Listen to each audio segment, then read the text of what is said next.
हम गीता मलिक अहाँ सबके बहुत बहुत प्रणाम करै छी। आइ हम एकटा कोबरके गीत सुना रहल छी। अहाँ सबके नीक लागत तऽ लाइक करब, शेयर करब और सब्सक्राइब जरूर करब। फूल सा सजल कोहबर बाहे सजनी, कनिया कमाल फूल सा सजल कोहबर बाहे सजनी, कनिया कमाल ताही कोबर सूत गेला, रामचंद्र दुल्हा ताही कोबर सूत गेला, रामचंद्र दुल्हा सीता सुहबे बेनिया डोलाई है सजनी, कनिया कमाल सीता सुहबे बेनिया डोलाई हे सजनी, कनिया कमाल बेनिया डोलबते प्रभु बहिया मुरुथि गेला, बेनिया डोलबते प्रभु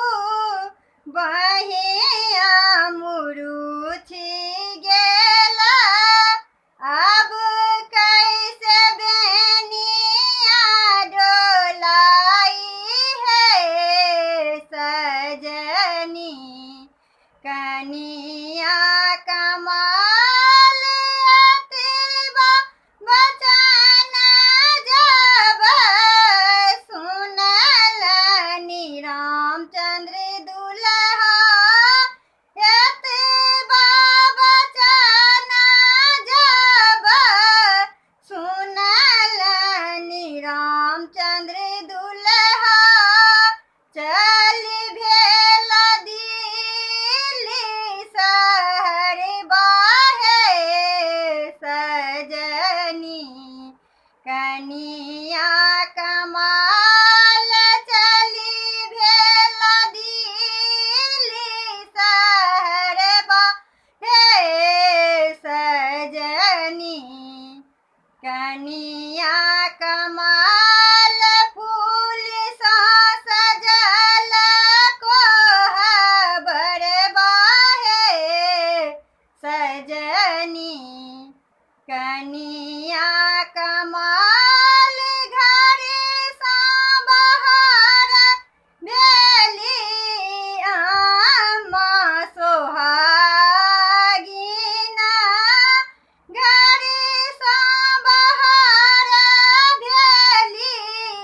अम्मा सोहागिना, किए बाबू जाइ छी दिल्ली शहर बाहे सजनी, कनिया कमाल फूल सा सजल कोहबर बाहे सजनी, कनिया कमाल तोहरो के पुतहु अम्मा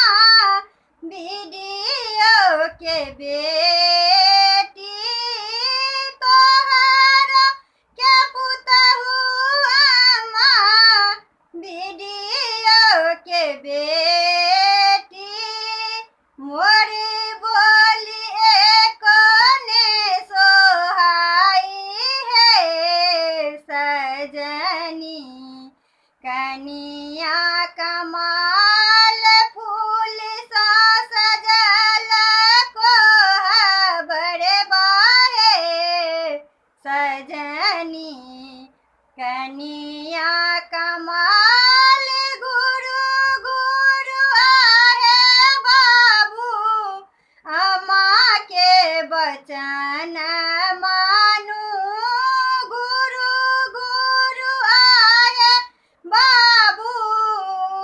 माँ के बचन मानू सीता सुहबे रहत हजूर है सजनी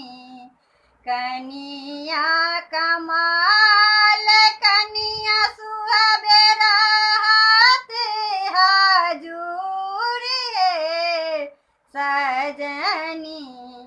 कनिया कमाल फूल सा सजल कोहबर बाहे सजनी कनिया कमाल फूल सा सजल कोहबर बाहे सजनी